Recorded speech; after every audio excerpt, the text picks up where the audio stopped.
这一组是那个香港的理工大学，他们的题目是香港地区的光污染研究。Good morning, everybody. Today we are going to give a presentation about the study on the levels of the light pollution in Hong Kong. In this picture, you will see that the light pollution is very serious in most of the places, including Taiwan, Japan, or China. In this project, we will particularly focus on the light pollution in Hong Kong, and you will see that Hong Kong also have a very serious light pollution. Here I tell you some basic knowledge of the light pollution. What is light pollution? It simply means the strong light causing a negative effect to human life, human health, and the environment. Also, light pollution can cause a significant effect on the three main areas. The first area is the human health. The subscription of the hormone melatonin will be suppressed or reduced by the strong light or light pollution that will cause some health problems, such as depression because of heat. Furthermore, eye disease or defect will be also generated, including myopia, cataract. The second area which is affected significantly is the astronomical activity. The sky becomes brighter due to the scattering of the strong light by the air particle. The strong light will make the eye pupil contract from 6 mm to 4 mm. From the wavelight criterion, if the diameter is smaller, the angular resolution will be poor, and you will see that the picture is very blurred. If the diameter is further increased, the resolution will become better, and you will see a clear images. The light pollution will even cause a significant effect to the ecological environment. The migratory bird and sea turtle will lose their sense of direction due to the influence of the light pollution that will cause the death. Also, light pollution can also provide a suitable environment for the reptile to grow that will dissipate the oxygen that will cause the fish or other water animal die. In this purpose of the research, we will provide an objective and comprehensive analysis to indicate the serious or the levels of the light pollution in Hong Kong. Hopefully, we can draw more concern from the government and the society.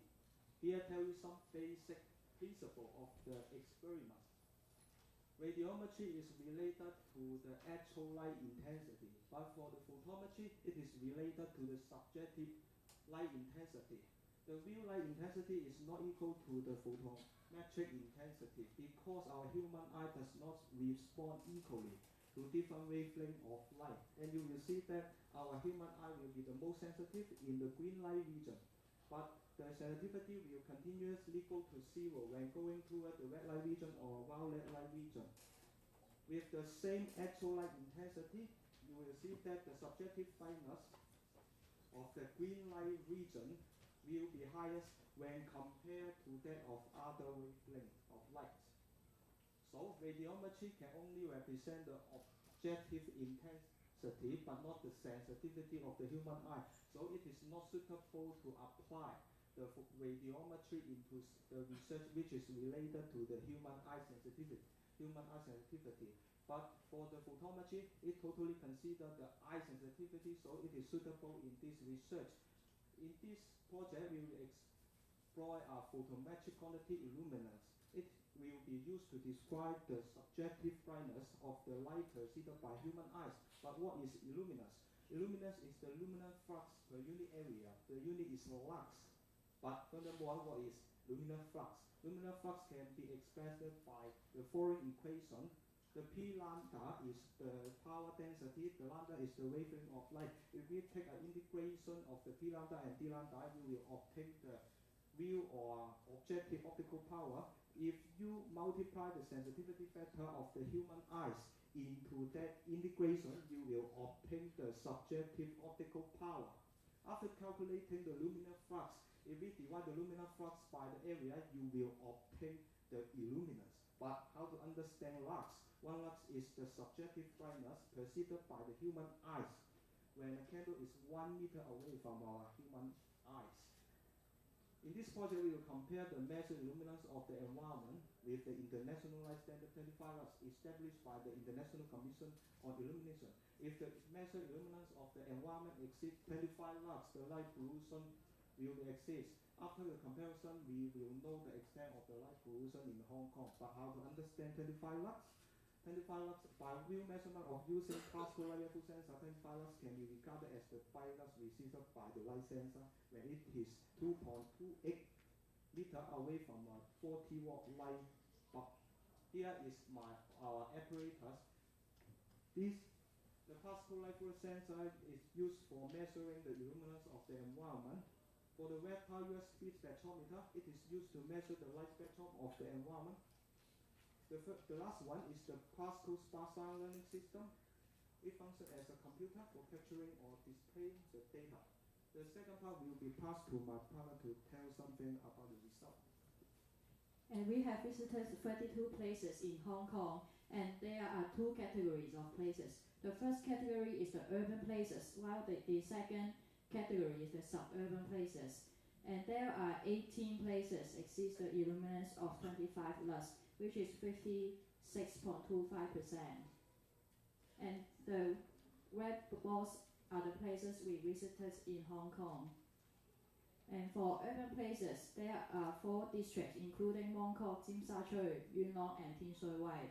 And most of the places exceeds 25 lux, and even Tsui is 60%.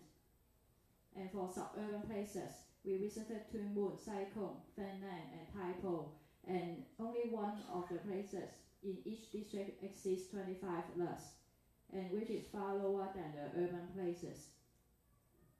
And more than half of the places we visited exceeds 25 lux, and Mongkok is the most serious. Even the lowest value was 568 lux. And in urban places, the light pollution is more serious, and it is less serious in suburban places.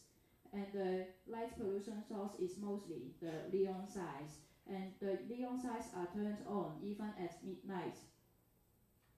We also studied the spectrum in this experiment, and human eyes are the most sensitive to green light, and from the spectrum we see that the higher the peak is, the higher the illuminance is. And we suggest some modification of the experiment. It includes the direction, angle, and also the light standard. We know that light waves spread in all directions. Therefore, the measurement should include all the directions. We suggest that we should measure the light with 6 directions and sum up the total, then divide by 6 to take the average. And we should not only consider the highest value, because this does not show all the facts. For angle part, there is a restricted angle in human eyes. It is 114 degrees. Therefore, we suggest the dome of the light level sensor should also consider 140 degrees. And for the light standard, the CIE suggested that the allowance should be 25 lux. However, we see that most of the places in Hong Kong exceed 25 lux or even 20 times of that. Therefore, it may not suitable in Hong Kong, and we suggest the government to further investigate a suitable standard for Hong Kong. And we have air pollution measure and noise pollution measure in Hong Kong, and we suggest the government to take reference to these measures. For air pollution, there are 2 indexes. First is the general AQHI, and the other is the roadside AQHI. It considers different places in Hong Kong. And for noise pollution, it's considered different time period, including day, evening, and night.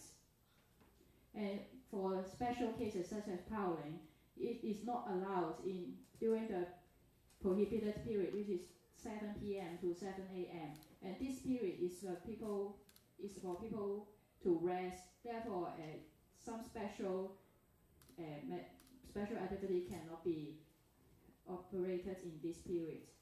For light pollution, we suggest the government to consider the places. For example, the urban places, new town, and rural places. For rural places, we consider the environment, because there are different nature life in the rural places. Therefore, the light standard should be lower. And for urban places, there are many people to live, therefore the lights can be allowed more. And also for after 11 p.m., there should not be lights allowed. And that's the end of our presentation. Thank you.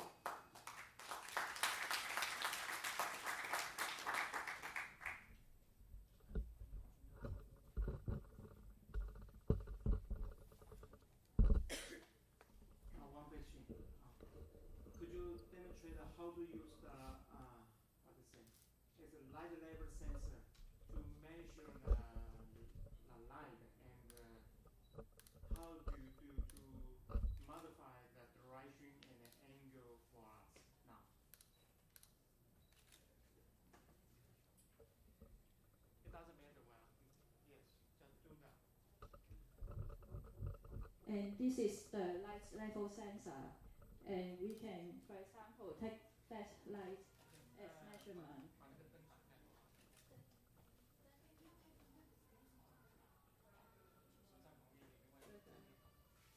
Because this stone does not consider 114 degrees, it considers all the direction. We suggest maybe there should be a cone that considers 114 degree only in this area. Then we can use eye level because we only see things is when we walk across the streets. Therefore, then we can take a measurement like this. Then it is 405 lux. And then we consider the other direction, such as this way. This is 475 lux. And we move a little bit the other places. And 470. There are also already 3 directions. Then we consider the left hand side. It is 425. And this is 460.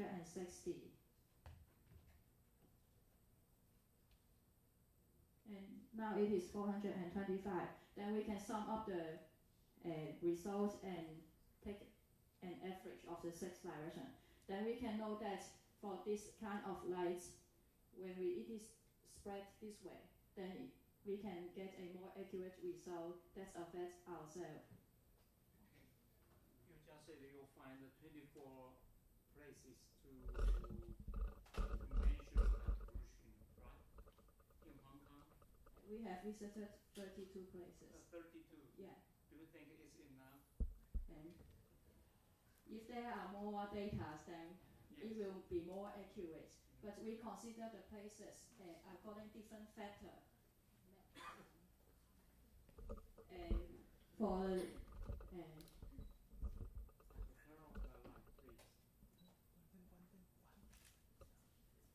this is the new territory, and this is the Kowloon Peninsula, and this is the Hong Kong Island. For this part, this is maybe the most popular among the tourists, and because there are many commercial places and also the shopping area. Therefore, the lights here always turn on. For example, the branding sign and some neon sign to attract the tourists. However, there are still some people living nearby, therefore the neon sign affect them a lot. And for this part, it is a little bit further away from the center. It is mostly for residential use. And we consider this because we can take this as a reference. The lights here is a little bit lower than the Kowloon Peninsula and also the Hong Kong Island. And then we consider different places in Hong Kong in order to consider the whole figure. Then according to your research conclusion, how serious about the Hong Kong air pollution?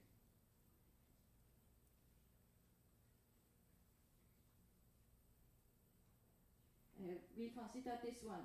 This is the urban places, and it is the around the Kowloon Peninsula and also the Hong Kong Island.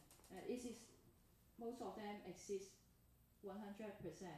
We have taken some photo also, and it is quite bright. And we have some study in Hong Kong, and the residents above always complain that they have to sleep under strong light. we can imagine it is quite a bad life quality because we don't want to sleep with the lights on, but the neon sign forced them to sleep with the lights on, and this affects their mental and also physical health. And from this we can know that the light pollution in Hong Kong is quite serious. And Hong Kong is also known as the Pearl of the East. It is because the light is quite beautiful in Hong Kong. However, it sacrifices the life quality of Hong Kong people. Yeah. Is there any suggestion about the Hong Kong pollution according to your research result?